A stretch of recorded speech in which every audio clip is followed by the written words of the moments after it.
The other side being attacked, either verbally or physically, do not turn the other cheek. We need unity. We don't want to be like them. So we always need to create environments of mutual support and care. So when it comes to agitators, if you see somebody on the outside, which there is going to be people out there today, I can tell you right now, they're probably waiting for us to walk you out. This is my van. In a red shirt, we're also ready for you, watching for your safety. Just ask them for help. Make sure that they are the ones to handle it. We just don't want to do I need to fix this.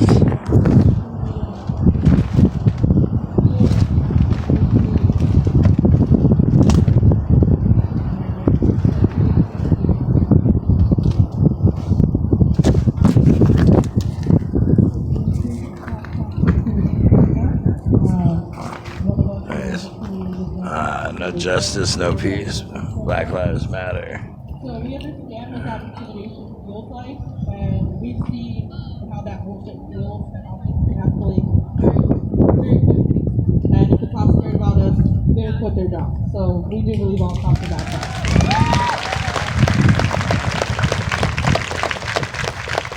We do want to remind everyone to be healthy and safe. There's plenty of waters. There'll be water and snacks along the route. Please, please, please stay hydrated. It's super hot.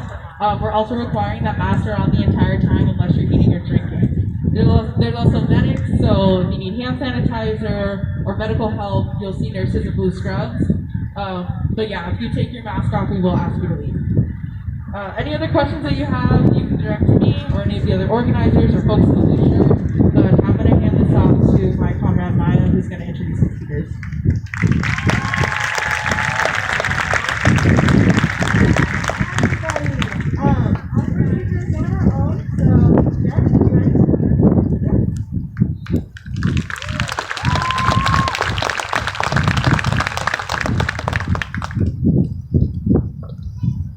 We are participating in a world historical event. This uprising against the country's bloodthirsty police has reached new heights that seemed impossible just 10 years ago. But the battle we are fighting didn't begin with the murder of George Floyd, nor the killing of Breonna Taylor in March, despite the fact that everyone here today owes a massive debt to the efforts of Black Lives Matter activists throughout the previous decade. Our fight didn't start with Ferguson.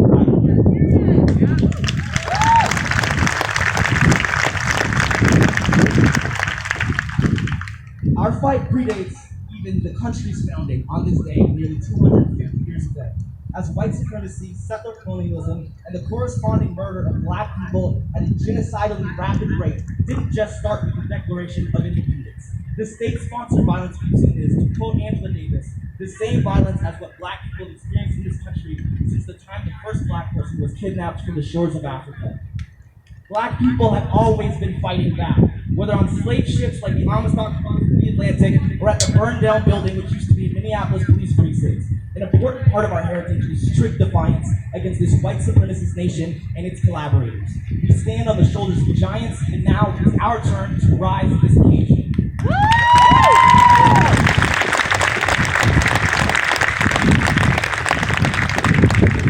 I encourage everyone to follow in the footsteps of our elders who have already fought for our freedom, to learn from Harriet Tubman, the great Moses herself, who broke slaves out of bondage and gave them the strength to march on towards freedom whenever they lost their ability to see hope. We must turn to Malcolm X as a shining example of our intellectual tradition and the power in identifying and critiquing exactly who and what is oppressing us. Study how the Black Panther Party was able to mobilize so many energized black kids, not unlike many of us out here today, and with a political program and education that centered their blackness, to give them the answers they were desperately seeking. And of course, listen to the lessons of the Black Lives Matter movement.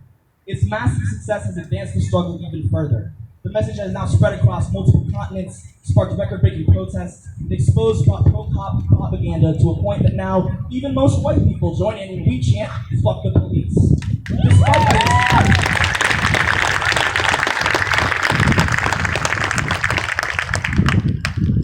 Despite all of this, the killings have not stopped.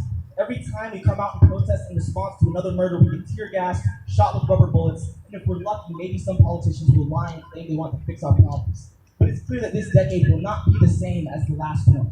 Protest efforts over the last couple of months have sparked a much broader conversation the one around police brutality which started with this movement. We aren't merely asking for them to stop killing us anymore. We aren't begging for a seat at the table. Now we're talking about the abolition of policing and prisons, of the right to self-determination. We're reviving the spirit of black power that haven't been seen in nearly 60 years. And now we even have an army of non-black allies standing with us in solidarity, willing to risk their lives in defense of ours. At this very moment, we have the capacity to force truly radical change. And we must achieve that because anything less will not do it. Time and time again, the people have shown that they are not afraid to go up against the heavily armed foot soldiers who terrorize every black and brown neighborhood in this country. We've also seen it here, most recently in La Mesa, but also in 2016 when community members showed up to express their rage over the murder of Alfred Olanga. He is not forgotten, nor are any of the other fallen soldiers in this eternal war on our existence.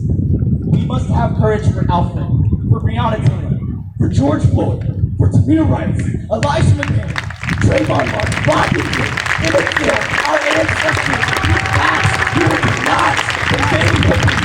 Taken from Ghana and Nigeria, for every single black person who has been brutalized for 400 years, and those in their name will still be brutalized. We must have the courage to fight for each other.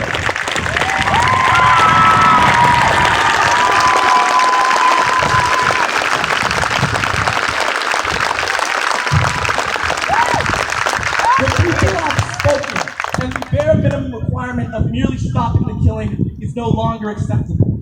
People are beginning to move past Black Lives Matter to build upon the framework this has given us. Because if we want the violence to end, we must eradicate the conditions that perpetuate it. And that is going to require more than events such as this one today. Education begins in the streets, right here. So many young people have learned so much about political power and how to wield it in the past month.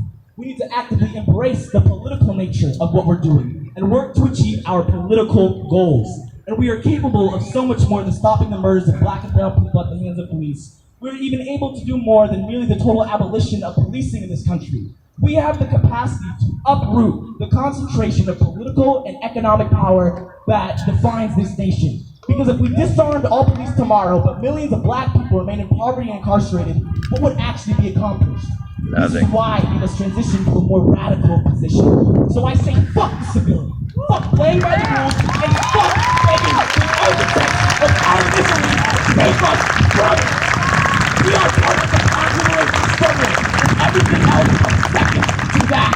Winning this ancient war will require as much bravery as we can muster, to push past our comfort levels or what we even thought possible. For black lives to truly ever matter, we must accomplish one crucial thing. Dismantle Mass's house. Think about what this means. Look to your ancestors and elders who took up this same mission and fiercely fought for it. Being a freedom fighter runs in our blood, and I think I see a lot of freedom fighters out here today. Yeah. For all of you who answered our call to show up and help our home, know this is only the very beginning. We practice, learn, teach, and grow our radicalism in these spaces. But to call yourself a revolutionary, you must actually engage in a revolution. It's a long road, but know that we will make it in the end.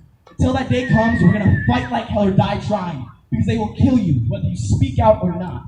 So join us in our march against white supremacy. We all have so much work to do. I love the power of Black Lives Matter as a slogan of resistance, but I think we can take it further. So I have another message for you today. Burn down the whole damn plantation!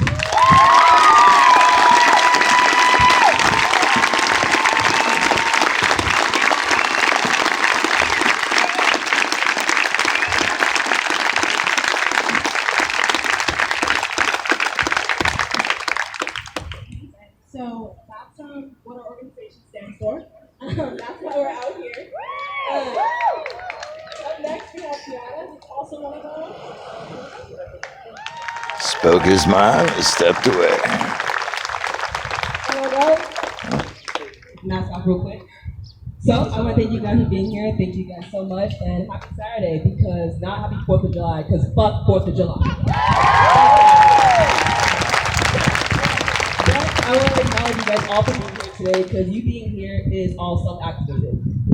So I applaud you guys a lot for that, because we all want more. That's why we're all here. We all desire more. We all want that change. We want it. We want to fight for it, because we want our retributions. for what black people and people of color have endured from the start of what this country states, its foundation. I don't know about you, but oppression is not my foundation of what a free country is. The government will not free us. It is part of the power violence solution. It cannot save us. 6 million people this year lost their jobs. 3 million people are only given unemployment compensation under federal state aid. 6 million people unemployed. Only 3 million people are getting aid. That makes no fucking sense. And the rest are left to starve, steal, or hustle for their survival. Homelessness is just another most intensified form of unemployment. Where in addition to the loss of job or income, there's a loss of housing and lack of access to social services. There are now millions of people homeless in the last 15 years. Because of capitalist efforts to destroy the union, keep back the gains in the civil rights struggle, and do away with the affordable housing sector in favor of white comfort, identification, and security. You see it up and down. You see it all over where you go. You can find out their work.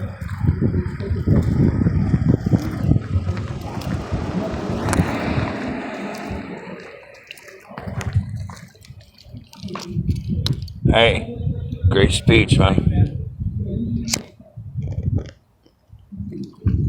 Hey, out of curiosity,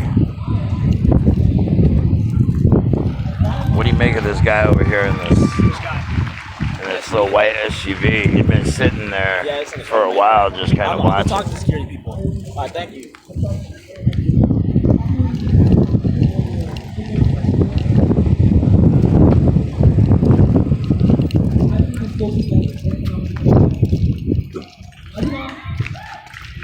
I don't fuck with capitalism. I don't fuck with this thing.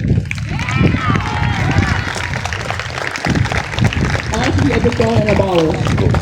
Period. There is no reason why the 4th of July should be a thing. If you celebrate this country, what has it given you what exactly? Unless you were born a straight white man, this country was never designed for you. Never to have the upper hand, never to have your chance for a foot in the door, to have a crowbar for a sign. It is tiring, to have my skin always be a metaphor, for my rights to always be up for discussion. And if I die, everyone can mason jar my mother's tears, only affirming the fact that this country only thinks I'm worthy of is my death. Like, let me say it. If I die, you guys can all mason jar my mother's tears, only affirming that the only thing this country thinks I'm worthy of is my death. And that's what Black Lives Matter, bro. Andy, say hi. Hey, Andy, say hi.